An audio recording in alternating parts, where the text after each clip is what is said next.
Hoje de manhã, o Guilherme Boulos, que foi candidato à presidência pelo PSOL e que é líder do movimento dos trabalhadores sem teto, o MTST, esteve no programa Morning Show e conversou com o pessoal da bancada, né? O Edgar, o Fefito, a Paulinha, o Vini e o Caio Coppola. E foi muito instrutiva a entrevista com ele, porque você pôde observar ali algumas coisas que você já sabia sobre o Boulos, né? Se você acompanha um pouco a trajetória dele, e também houve alguns micro arranca-rabos no meio ali que eu vou abordar nesse vídeo rapidamente. Então, para começar, eu quero mencionar que durante a campanha eleitoral do Boulos, eu até fiz um vídeo aqui comparando, pondo cena a cena aqui do lado o Boulos, do outro lado o Lula na juventude, o Lula mais novo, e eu percebo muito, né, que o Boulos tem todo o potencial para se tornar realmente uma nova liderança, e esse foi um tema que surgiu ao longo da entrevista, logo no começo, na verdade, surgiu esse tema, né, se o Lula não eclipsa o surgimento de novos talentos, de novas lideranças na esquerda, né, na esquerda partidária, principalmente na política. E o Boulos dá uma resposta com a qual eu concordo completamente, que uma liderança ela não é forçada, você não pode dizer que você agora é a próxima liderança. Ela pode ser cultivada, ela pode ser desenvolvida, mas os líderes eles se impõem, né? Eles surgem, eles crescem, eles ocupam o espaço deles e eles protagonizam a política, de certo modo. Então não é algo artificial, é algo que é orgânico, de fato, e que vai surgindo na medida que a pessoa vai se destacando com seu carisma, que é um atributo que o Max Weber trabalha na obra dele, né? Um dos pais da ciência política, fala muito sobre a importância do carisma na política. E eu percebo o Boulos como um reflexo do Lula de juventude, né? Os trejeitos mesmo, o tom de voz, o modo como ele se articula. Até alguém comentou comigo, logo depois que o Bolsonaro ganhou, que o Boulos fez um comício dizendo sua oposição como resistência ao governo Bolsonaro, e essa pessoa disse, olha, eu estive lá e o discurso dele, o modo como ele moveu a população na rua ali, me lembrou muito o Lula sindicalista. Então, nesse sentido, a gente pode realmente estar vendo ali o nascimento de uma liderança futura, apesar que a associação dele com o MTST, né, é um dos projetos que ele encampa, é um dos projetos que ele defende, tem assim contaminado a visão dos brasileiros sobre ele, né? Porque ele mesmo fala sobre isso, uma visão que tem dele, né, de invasor, de terrorista. Isso é muito prejudicial para a imagem política dele, né?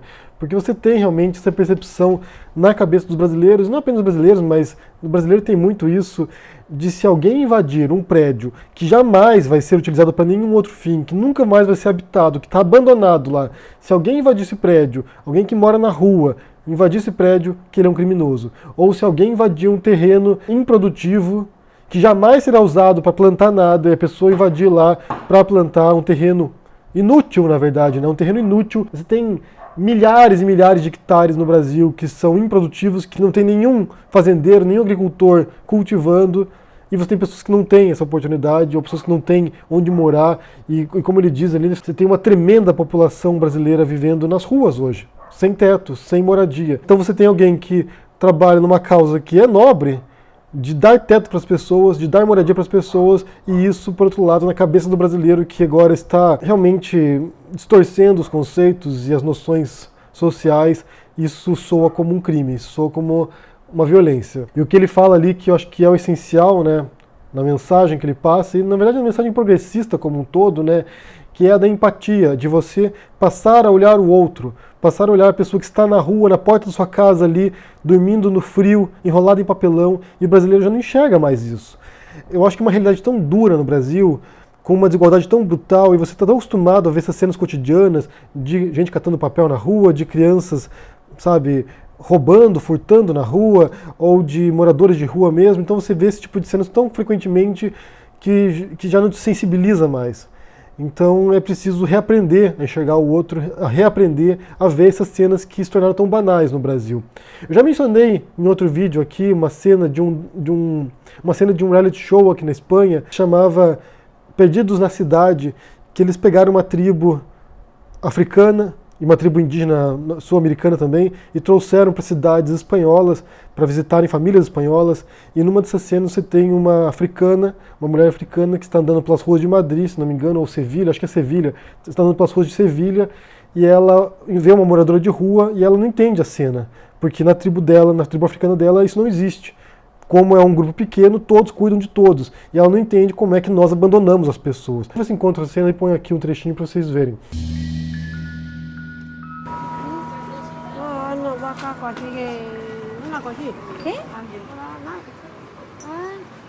Kunyori. Dorano, no bagi angada. Dori, ayo. Sí, en mi casa. Angada Dori. Dori. Ella, Tungu y Doria. Nga. No ngasira bese lalu gawe ta be ngameso na kete boy. Ta be yene. Anya dir ngaku gunya kako. Si wana kailo. Ninga nga dul. Ninga. No tienen nada. Ella no tiene Dori. Aquí todo no es de risa, jaja, y todo es guay. Dori, Dori. ¿Te sientas tú ahí? Ah, Dori. Ajá, sí. Ngahi ronu. Kaya ngasih no kau na isa ko ngater to nor jare isa ko ngater to nor jare na ora ko ne da ngayo dalenya da go kori ada sa gi ungu si ba na ku ini na ya minyo bana ka ko suri gi ito biya angara doter na kaya birite na nya de ku gunye wanya kai da to se kuturta ngatura ngadu ta ungu se ba kana sugumye ngara ha kana sugumye que de no cabo surrió na ko toy ta rai ko toy ta dongo na da bote ko ko tu ni ira bo basa ho amano bo ke hiri doi na donga no ko na ko de no ko cara hu da ga le tira nyo ke du ai da ha me ru ho na du tira nyo ka go nga chura aya nga da ka go hunge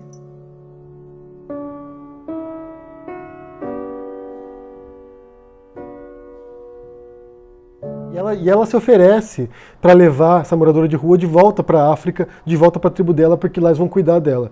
Então, assim, a gente perdeu essa noção, essa sensibilidade mesmo, né, de olhar o outro, de ver a pessoa em necessidade e achar que a pessoa que é pobre ou que está morando na rua ou que é usuária de drogas, que ela merece estar ali, que ela é uma vagabunda, que ela perdeu na vida porque ela não tem méritos. Eu acho que talvez seja a lógica mais nociva e mais cruel da meritocracia, de você achar que quem venceu por conta própria porque tem méritos e quem perdeu é um vagabundo que tem que sofrer mesmo as consequências disso. Você tem uma sociedade que é tão calcada na competição de quem vai vencer no final e os perdedores que se danem, que a gente esquece do papel colaborativo, né, de cooperação das pessoas.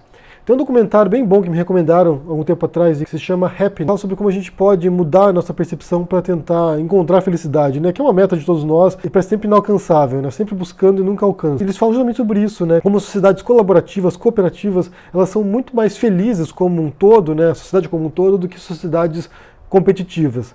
Então você não tem que vencer o outro, você não tem que pôr o outro para trás. Você pode, juntos, colaborativamente, avançarem. Então, talvez a maior mensagem que o Boulos passe nessa entrevista, né, que também para mim é o essencial, que seria o ponto crítico da entrevista, é justamente essa noção da empatia, de você começar a enxergar os outros como parte da sua comunidade, do seu país, e que também merecem condições mínimas de sobrevivência, né, de existência.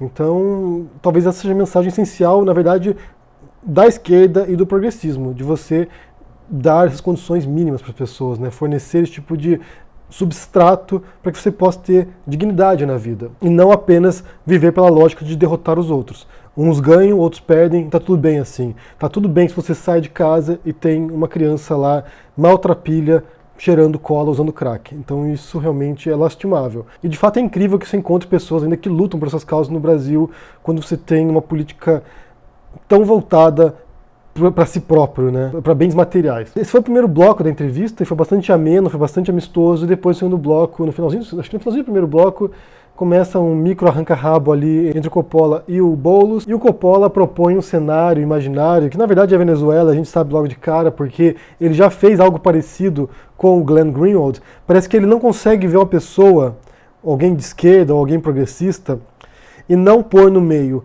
PT, Lula, Venezuela ou coisas do gênero. Ele é incapaz de dialogar de maneira franca e honesta, tentar entender o outro lado. Ele tem que sempre plantar algum tipo ali para provocar a pessoa, então ele vai lá e joga a questão da Venezuela para o Boulos, apresentando um cenário e perguntando depois para o Boulos se aquilo ali é uma ditadura ou não é, e o Boulos diz que é mais difícil responder isso do que simplesmente sim ou não. E ele apresenta um outro cenário, que é o Brasil também passando por uma série de rupturas democráticas que você observa ao longo dos anos, e ele pergunta para o Caio Coppola se aquilo ali é uma democracia ou não. E o que eu penso nesse caso é que a Venezuela tem servido de exemplo, né, um dos exemplos de rupturas democráticas, de quebra de democracia. Isso em vários trabalhos, vários autores consagrados, vários historiadores, cientistas políticos trabalham com essa questão da Venezuela como indícios, como sinais de ruptura democrática. Um dos autores que fazem isso é o Ziblatt e o Levitsky, no livro deles Como as Democracias Morrem. Então é um estudo de caso. A Venezuela é um estudo de caso de como você vai vendo gradualmente o governo tomando conta do Estado e tomando conta das instituições. Na lógica do Caio Coppola, aquilo que ele pensa provavelmente é que se alguém defende a Venezuela, essa pessoa não tem nenhuma legitimidade para criticar o Bolsonaro. Então, assim, se você aceita o modelo venezuelano ou cubano, se você aceita na cabeça dele aquilo que ele chama de ditadura, você não pode questionar ditaduras de direita. E essa é uma lógica que funciona em parte, porque, na minha visão, você não pode aceitar nenhum tipo de repressão, autoritarismo de nenhum dos vieses políticos ideológicos, mas, por outro lado, é uma lógica também distorcida, porque se você tem uma ditadura de esquerda, não importa qual seja, isso não legitima também que o Bolsonaro seja autoritário e repressivo. Uma coisa não legitima a outra. Não é porque você tem casos históricos de regimes de esquerda que são repressivos que isso legitima regimes repressivos de direita e vice-versa. Stalin não legitima Pinochet. Pol Pot não legitima a junta militar na Argentina. Fidel Castro não legitima Franco. Então, assim, você não pode tentar equiparar as coisas como se uma coisa justificasse a outra. Nós somos contra a repressão e autoritarismo, isso é para todos os aspectos políticos e ideológicos. Atacar nesse aspecto o Boulos ou o Glenn Greenwald, ou quem quer que seja, porque ele acha que suporta e apoia o regime do Maduro, na lógica de legitimar o governo Bolsonaro é muito ruim, uma estratégia muito ruim, na verdade. Eu não sei qual é a política oficial do pessoal em relação à Venezuela e ao Maduro. Não sei qual é a política oficial, eu sei que, por exemplo, o Jean Willis é alguém que se opõe radicalmente ao regime do Maduro, e ele já disse isso em entrevistas, disse pra gente quando a gente encontrou com ele em Madrid. Então, por exemplo, você tem um caso do PSOL que realmente não aceita o modelo deles lá atual e que gostaria, e aí que é o ponto crucial, gostaria que os venezuelanos resolvessem a questão interna deles. Isso o Boulos fala também claramente, porque quando você começa a vir com essa narrativa, né, com essa história, com toda essa retórica em torno da Venezuela, isso é para justificar uma invasão estrangeira lá, para que alguém venha de fora, um país salvador, democrático, que preza as liberdades, que invada esse país, depõe o regime autocrático ou autoritário, repressivo, e assim eles podem instaurar uma democracia nesse país. Essa é a lógica que levou os Estados Unidos a invadir o Iraque. Tem um ditador lá, Saddam Hussein, cruel, sanguinário, que mata a população, então vamos fazer o seguinte, vamos pegar as tropas americanas, os caças americanos, o exército americano, invadir o Iraque, matar centenas de milhares de iraquianos para instaurar a democracia. O que aconteceu? Os grupos terroristas no Iraque começaram a crescer por causa disso, porque são forças de reação a tropas invasoras norte-americanas, cria o Estado Islâmico começa a invadir países vizinhos.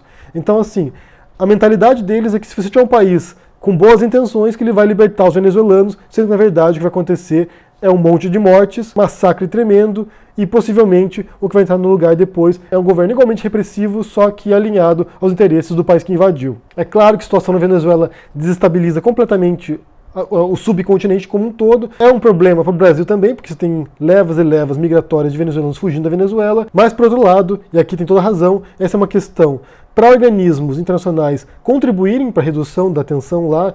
Você pode pensar na ONU, pode pensar em outras organizações, e também que os próprios venezuelanos e própria condição do país levem uma solução para isso, e não uma intervenção internacional na Venezuela. Isso aí vai ser uma catástrofe. No fundo, o que você teve ali é, mais uma vez, o Caio Coppola, que critica tanto a turminha da lacração, querendo lacrar, né, querendo mitar em cima do entrevistado, e não deu muito certo ali, porque o Boulos não entrou muito no jogo dele. O Boulos é muito inteligente, a gente sabe disso, você pode ver no modo como ele fala, no modo como ele se articula, a compreensão dele, e não deu certo. E outro ponto que ele também quis lacrar sobre o Boulos foi em relação a Vaza Jato, né? Essa reportagem da Intercept revelando que havia um conluio entre o Sérgio Moro, enquanto juiz, e a Procuradoria, né, a acusação contra o Lula, e daí ele falando pro Boulos, né, mas você comprou essa narrativa porque é muito conveniente para você, né. Ele diz, né, na verdade só reforçou aquilo que a gente já diz, né, há muito tempo.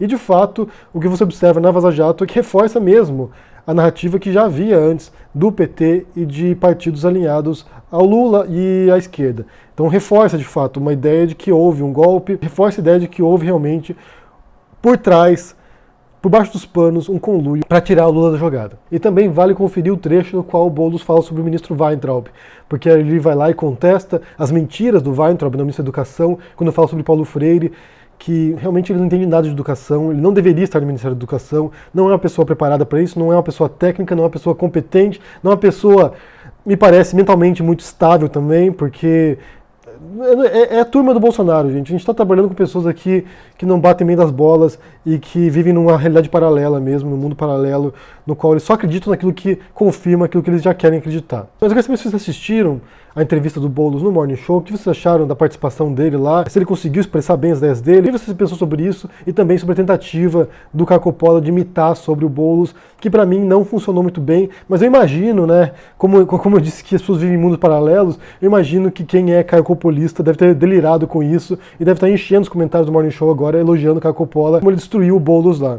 Realmente são visões completamente distintas da realidade do mundo. Quer saber o que vocês pensam? Deixa aqui no comentário, deixa o joinha, assina o canal, ajuda no apoio, a gente se vê por aí. Abraço e até mais. Tchau!